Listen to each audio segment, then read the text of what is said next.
A Woman's Wrath by Isaac Loved Perez.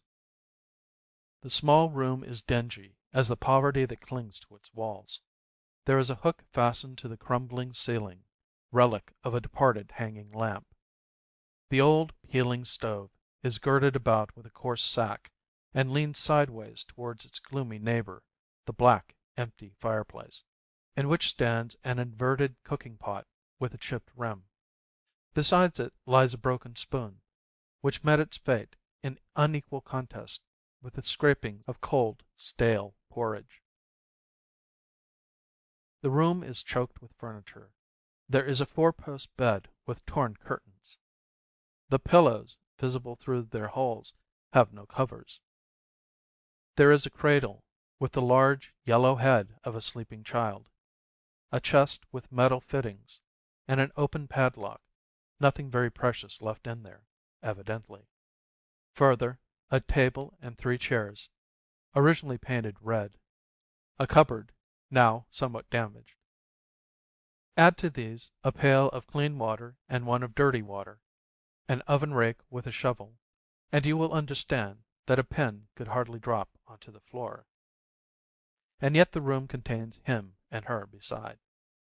She, a middle-aged Jewess, sits on the chest that fills the space between the bed and the cradle. To her right is the one grimy little window. To her left, the table. She is knitting a sock, rocking the cradle with her foot, and listens to him reading the Talmud at the table, with a tearful, Wallachian, singing intonation, and swaying to and fro with a series of nervous jerks. Some of the words he swallows, others he draws out. Now he snaps at a word, and now he skips it. Some he accentuates and dwells on lovingly, others he rattles out with indifference, like dried peas out of a bag, and never quiet for a moment. First he draws from his pocket a once red and whole handkerchief, and wipes his nose and brow. Then he lets it fall into his lap, and begins twisting his earlocks or pulling at his thin, pointed, faintly grizzled beard. Again he lays a pulled out hair from the same between the leaves of his book and slaps his knees. His fingers coming into contact with the handkerchief, they seize it and throw a corner in between his teeth. He bites it, lays one foot across the other, and continually shuffles with both feet. All the while his pale forehead wrinkles, now in a perpendicular, now in a horizontal direction, when the long eyebrows are nearly lost below the folds of skin. At times, apparently, he has a sting in the chest, for he beats his left side as though he were saying the Alschetz. Suddenly he leans his head to the left, presses a finger against his left nostril, and emits an artificial sneeze, leans his head to the right, and the proceeding is repeated. In between he takes a pinch of snuff, pulls himself together, his voice rings louder, the chair creaks, the table wobbles. The child does not wake. The sounds are too familiar to disturb it. And she, the wife, shriveled and shrunk before her time, sits and drinks in delight. She never takes her eye off her husband. Her ear lets no inflection of his voice escape. Now and then, it is true, she sighs, were he as fit for this world as he is for the other world, she would have a good time of it here. Here, too. Ma. She consoles herself. Who talks of honor? Not everyone is worthy of both tables. She listens. Her shriveled face alters from minute to minute. She is nervous, too. A moment ago it was eloquent of delight. Now she remembers it is Thursday. There isn't a drayer to spend in preparation for Sabbath. The light in her face goes out by degrees. The smile fades. Then she takes a look through the grimy window, glances at the sun. It must be getting late, and there isn't a spoonful of hot water in the house. The needles pause in her hand. A shadow has overspread her face. She looks at the child. It is sleeping less quietly, and will soon wake. The child is poorly, and there is not a drop of milk for it. The shadow on her face deepens into gloom. the needles tremble and move convulsively, and when she remembers that it is near Passover, that her earrings and the festal candlesticks are at the pawn shop, the chest empty, the lamp sold, then the needles perform murderous antics in her fingers. The gloom on her brow is that of a gathering thunderstorm.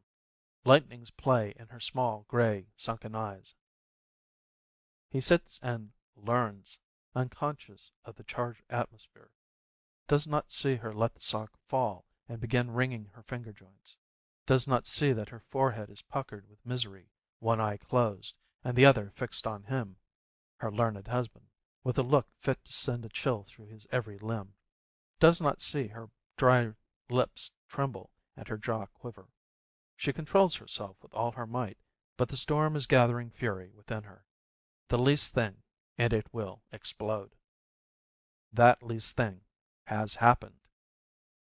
He was just translating a Talmudic phrase with quick delight. And thence we derive that he was going on with 3. But the word derive was enough. It was the lighted spark, and her heart was the gunpowder. It was ablaze in an instant. Her determination gave way. The unlucky word opened the floodgates, and the waters poured through, carrying all before them. Derived, you say? Derived? Oh, derived may you be, lord of the world, she exclaimed, hoarse with anger. Derived you may be. Yes, you, she hissed like a snake. Passover coming Thursday, and the child ill, and not a drop of milk is there. Ha! Her breath gives out. Her sunken breast heaves. Her eyes flash. He sits like one turned to stone. Then, pale and breathless, too, from fright, he gets up and edges toward the door. At the door he turns and faces her, and sees that hand and tongue are equally helpless from passion. His eyes grow smaller. He catches a bit of handkerchief between his teeth, retreats a little further, takes a deeper breath, and mutters. Listen, woman. Do you know what Bittul Torah means? And not letting a husband study in peace? To be always worrying about livelihood, huh? And who feeds the little birds? Tell me. Always this want of faith in God, this giving way to temptation, and taking thought for this world. Foolish, ill-natured woman. Not to let a husband study. If you don't take care, you will go to Gehenna. Receiving no answer, he grows bolder. Her face gets paler and paler. She trembles more and more violently. And the paler she becomes, and the more she trembles, the steadier his voice as he goes on. Gehenna, fire, hanging by the tongue, 4 death penalties inflicted by the court. She is silent. Her face is white as chalk. He feels that he is doing wrong, that he has no call to be cruel, that he is taking a mean advantage. But he has risen, as it were, to the top and is boiling over. He cannot help himself. Do you know, he threatens her, what skylo means? It means stoning, to throw into a ditch and cover up with stones. Sref, oh, burning, that is, pouring a spoonful of boiling lead into the inside. Here, beheading, that means to cut off your head with a sword, like this. And he passes a hand across his neck. Then Chenik strangling. Do you hear? To strangle. Do you understand? And all for making light of the Torah, for Bittul Torah. His heart is already sore for his victim, but he is feeling his power over her for the first time, and it has gone to his head. Silly woman. He had never known how easy it was to frighten her. That comes from making light of the Torah, he shouts, and breaks off. After all, she might come to her senses at any moment, and take up the broom. He springs back to the table, closes the Gemara, and hurries out of the room. I am going to the house of study, he calls out over his shoulder in a milder tone, and shuts the door after him. The loud voice and the noise of the closing door have waked the sick child. The heavy-lidded eyes open, the waxen face puckers, and there is a peevish wail. but she, beside herself, stands rooted to the spot and does not hear. "Ah!" comes hoarsely at last out of her narrow chest. "So that's it, is it? Neither this world nor the other. Hanging," he says, "stoning, burning, beheading, strangling, hanging by the tongue, boiling lead poured into the inside," he says, "for making light of the Torah. Hanging! Ha ha ha!" in desperation. "Yes, I'll hang, but here, here, and soon. What is there to wait for?" The child begins to cry louder. Still she does not hear. "A rope! A rope!" she screams, and stares wildly into every corner. "Where is there a rope? I wish he mayn't find a bone of me left.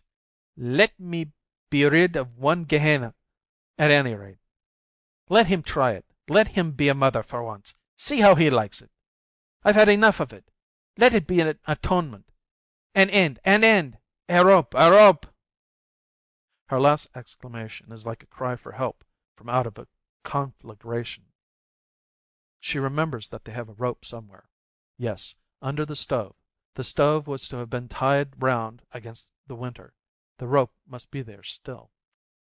She runs and finds the rope, the treasure, looks up at the ceiling, the hook that held the lamp. She needs only climb on to the table. She climbs. But she sees from the table that the startled child, weak as it is, has sat up in the cradle and is reaching over the side. It is trying to get out. "Mam, mam," it sobs feebly. A fresh paroxysm of anger seizes her. She flings away the rope, jumps off the table, runs to the child, and forces its head back into the pillow, exclaiming, "Bother the child! It won't even let me hang myself. I can't even hang myself in peace. It wants to suck. What is the good? You will suck nothing but poison, poison out of me, I tell you." "There, then, greedy," she cries in the same breath, and stuffs her dried up breast into his mouth. "There, then, suck away. Bite.